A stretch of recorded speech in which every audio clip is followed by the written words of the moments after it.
Good evening, I'm Uday Pratap Singh. You're watching News X. Our big story this hour, Bangladesh's GDP forecast has overtaken Pakistan. Yes, according to the Asian Development Bank, for the financial year 2019, Bangladesh's GDP forecast is 8.1%, while Pakistan's GDP forecast stands at 3.3%. While Pakistan's economy is facing a downturn, Sheikh Hasina is riding high at the moment with a strong growth in manufacturing sector as well as in exports. Now, while Pakistan is trying to save itself from bankruptcy, Dhaka's business is zooming ahead and forward. Certainly, Pakistan's genocide and jihad, it seems, has not deterred Bangladesh. The big question is, will Islamabad wake up and realize their folly? Joining us live in the broadcast, a special panel, Raman Malik, leader of the BJP, live with us. Professor Sanjeev Unyal, political analyst, is joining us live. Sharad Kohli, economist, is live in our studio with us. PK Sehgal, international affairs analyst, is also joining us on the broadcast. And as is Colonel Shailendra Singh, defense analyst. Let me begin with you first, Sharad Kohli. Your first reaction to this news, which should shock Pakistan and shame them. Their financial year forecast less than Bangladesh's now. A country which was created after splitting them up, a country which came into existence much after Pakistan, and yet look at the reality of 2019. I think, Uday, the mindset and the whole approach to the economy explains that, that skewed observation that we've just seen. A tiny little country called East Pakistan once upon a time, and it has risen. I mean, when they were separated, the population of East Pakistan in 1951 or so, I think, according to the census, was about 42 million. Whereas the population of Pakistan, West Pakistan, the current Pakistan, was 33 million. And today, as of today, if we take the latest census, the population of West Pakistan is 200 million, whereas the population of East Pakistan, or Bangladesh for that matter, is 165, 1.65. So that explains, this means the speed at which the Pakistan population has grown. And we look at any of the parameters, Uday. We look at the life expectancy. The life expectancy in Bangladesh is right now over 72 years, whereas in Pakistan is 66, which means Bangladesh followed a proper family planning, there was a demographic policy. It followed the policy, and today there are 4,000 garment manufacturing factories itself exporting to better part of the world, the US, the European Union. And look at what Pakistan, I think, channelized all its energies. It was obsessed with India, and the terrorist supports, approach which it followed, I think, ruined Pakistan. Otherwise, Pakistan, geographically speaking, let's not forget that Bangladesh, geographically, is one of the most dangerously located countries. Despite that, Pakistan has been left behind by miles, I would say. And $180 billion of total GDP in Bangladesh also, Uday, is likely to overtake Pakistan's GDP in the next year, and or as by an 2021. economist, then I have to ask you, what is contributing to this? What is contributing to Bangladesh's economy zooming ahead in this manner, and what is contributing to Pakistan's economy, being left in the doldrums as it stands currently? Well, I think the reasons are self-explicable. If you see skill development in Bangladesh, family planning in Bangladesh, population planning in Bangladesh, and a very, very focused approach that they meant business. When a country means business, when you're supplying to places like the US, the European Union, you have to be quality conscious. You do one mistake and the whole order gets cancelled. I think Bangladesh just remained focused. It ensured that whatever it was manufacturing, exporting, was of the highest quality. I have personally visited a lot of places in Europe, and you enter a store, pick up a garment, and you find made in Bangladesh, and you do not regret, because when you look at the quality, when you get the feel of the garment, yes, you feel it marks any international standard for that, and some of the best brands across the world. So today. Manufacturing has really contributed a lot. Absolutely, especially and their garments, exports, especially garments. Exports, particularly garment exports. And I would also like to add a number here, Uday, which may be very useful to explain this whole thing. $25 billion is the export of Pakistan at this point. Bangladesh export is $35 billion. This is despite the size, that the population is smaller, the country is younger, and so on and so forth. I think the reasons so are clearly, PK Sehgal, Pakistan's genocide, Pakistan jihad against Bangladesh has not deterred them. They are zooming ahead to prosperity. And just look at what Pakistan has got by exporting terror and jihad and mayhem to the entire subcontinent. Nothing but bankruptcy. Look at the state of the economy. Surely this is a huge wake-up call for Pakistan, isn't it? PK Sehgal. Absolutely, without an iota of doubt. Pakistan spends 40% of its income in financing terrorism against Afghanistan and against India. Throughout 24/7, 365 days, they've got hatred in their mind. Their genes and DNA speaks of hatred. And they're only thinking ways and means of how to demolish India, how to destabilize India, how to influence the youth of India through drugs, how to destabilize the economy through fake currency. They are not improving the infrastructure of their country. They are not looking after the healthcare. They are not looking after education, which are the principal pillars on which the economy has to move forward. And frankly, the government is not decisive. The government is not focused. They are only thinking of terrorism and genocide. Look at Punjab province today. It is at loggerheads with all other provinces of Pakistan, whether it is Baluchistan, Sindh, POK, Gilgit-Baltistan, or even Pakhtunkhwa. They have been indulging in ethnic cleansing. They've been killing Ahmadiyas, Hazaras, Hindus, Sikhs, Shias, Baluchis, Sindhis, each and every community. Instead of concentrating on how to develop Pakistan, look at how the prices have skyrocketed. But 2 days back, tomatoes were selling at 400 rupees a kg in Karachi. The rest of the prices have skyrocketed. There are no jobs available. The people are absolutely fed up. And the Indian Pakistani army, which is actually the Punjabi army, because 90% of the Pakistani army is Punjabi army, is also being vertically divided after the extension that Bajwa gave to himself for 3 years, because very many careers are going to be ruined in the process. And look at everybody is trying to destabilize everybody else. There is Atangwadi Akas who are trying to rein in Imran Khan, who was selected and put on the pedestal by them only, as well as the Pakistani army and ISI. There's an absolute internal divide within the nation. As against this, Bangladesh is very focused. We have a decisive government. They are very clear as to where they want to go and why they want to go. There is a continuation in policies, and they are clearly focused on a few things which will take the country far forward. They have now amongst the 11 emerging economies in the world. They are the 39th largest in terms of GDP, nominal GDP, and 29th in terms of PPP. And look at where Pakistan is. Pakistan is nowhere. And as far as the rate of growth is concerned, they've beaten India also. Today, it's amongst the fastest growing economy in the world. They've averaged 8.1 in the first quarter of 2019. And on the last 5 years, the average has been above 7%, which is an absolute remarkable turnaround for a country which was down under, which came into being only in 71 with the assistance of the Indian Army and the Indian nation. So look at what's happening in Pakistan and look at what's happening in Bangladesh. And it clearly shows, Colonel Sharendra Singh, the misplaced priorities of Pakistan. They are choosing to boost their terrorist sector. They are choosing to boost their jihad economy.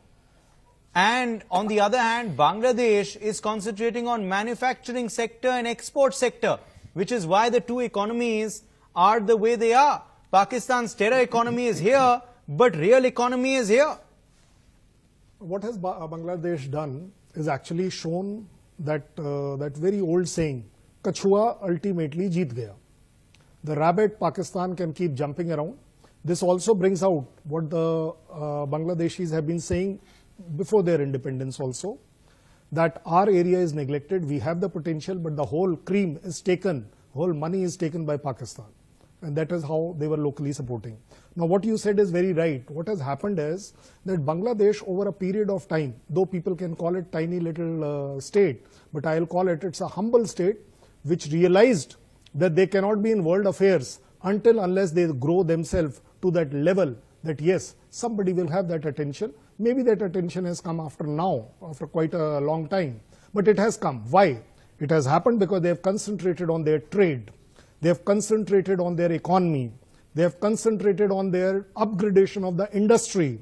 What job work they do for the world, like what you were mentioning, that even in European countries, when you find that yes, made in Bangladesh, those are all job works done for the best of the brands. In fact, if you have ever been to Agartala, you will find that there's nothing less than all the brands known which are available in Agartala, which comes to us as a barter against what? Just imagine, Jimmy Khan. That is what they are taking from us. The cycles they take from us, and they give us those items. And when you see that, how cheap is that labor? So what Bangladesh effectively has done over a period of time, quietly, but with full concentration, they have been involved in their own development. They are actually not given much weightage to what is happening world over. They have been that, okay, world will notice us if we grow. If we grow, why China is respected all over? Because it's doing trade everywhere. It's a kind of superpower in economy. Bangladesh is following that, and very successfully they are following. In fact, 8+% of growth is phenomenal. Yes. In a time when we are claiming that world over there is a slowdown. And as I said, at the end of the day, Sanjeev Unyal, what makes this even more embarrassing for Pakistan and what makes this even more exemplary for Bangladesh is the years of their creation. The fact that Bangladesh in size is nothing compared to Pakistan. The fact that Pakistan was created in 1947 and Bangladesh was created after 1971. And at the end of the day, this is today the reality in 2019. Where is Pakistan and where is Bangladesh? And just to put things in context, Pakistan and India were created at the same time, in terms of independence. And look at where the Indian economy is. Look at where India's importance is as a global superpower. And look at Pakistan. What does this signify? You see, other panelists have elaborated what exactly and what platform this Bangladesh is as far as economy is concerned. But sometimes I ask this question from myself, why it's going on like this only? Why Pakistan, a bigger country, better located geographically and jurisdiction wise also, more stronger as far as the teams were concerned? When I was a little boy, the team of Pakistan was very good. It means they have diversified their attention towards a different thing. That is the only reason. A bad workman quarrels with his tools. This particular quotation exactly applies on them, squarely matching with the four corners of the present situation of the Pakistan. Because a bad workman always quarrels with his tools. So they are not managing always, and you see their colonels, their brigadiers, they are living a lavish life. No, there is no shortcuts as far as the economy of 3.1 income. They are almost beggars. But you see the economy of the Bangladesh, what is the reason? They are really warm people. They shake hands like a gentleman, and they are roaring like in a word as far as economy is concerned, their export is concerned, their manufacturing unit is concerned, and their body language. See the body language, Hasina also. So it speaks volume how sincere they are, where they land. So as far as Imran Khan is concerned, their country is concerned. So many things. If we think from a different point of view, the energy level is the same. You diversified this energy level to terrorism, to jihad. Then what? Otherwise, you diversify this energy to the growth, to the development, to different economy upwards. So end of the day, you will come to know where you are standing. So 8.3 economy and only 750 years old country. So it is really alarming. Absolutely. For Pakistan. Sharad has a quick point. A very interesting analogy, Uday, can be drawn out of the cricket team of, although they may not have done too well today in the first day of the pink ball cricket match. But if we look at the cricket team's overall rating within our own lifetime, we've seen where Bangladesh, whenever there used to be a test match with Bangladesh or a match with Bangladesh, I mean, it used to be a walkthrough. But today, if Bangladesh, there's a very good analogy which comes along with. So I think a country which has remained very, very concentrated. And it's a very young country, Uday. The population over 65 is only 5%. Yes. So when you talk of a young nation, you are reaping demographic dividends out of the economy. Okay. And it is also not a nuclear armed country. Let's not forget that. The country doesn't boast or flaunt its nuclear arms to threaten other people that look, I'm showing my muscle power. I'll rather prove my might by way of my economic development. And I'll also like to inform our viewers, Uday, that the 3.3% Pakistan GDP, which we are currently seeing on record, is not 3.3. Pakistan factually is contracting and is in negative right now Before if I- you go by the numbers. Okay, so that's an interesting point as you're making, that it's not a rosy picture for Pakistan not at at all. all. It's as not far as their 3.3. economy is concerned, it's far lower than what is actually currently being projected.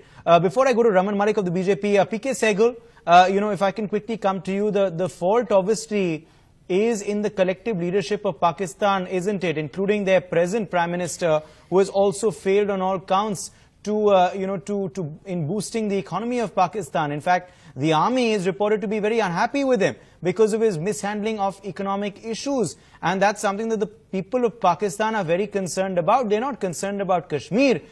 Just the army and the ISI in Pakistan is concerned about Kashmir. The people in Pakistan want jobs. The people in Pakistan want inflation to go down. The people in Pakistan want, their economy to do well and prosper, which just isn't happening.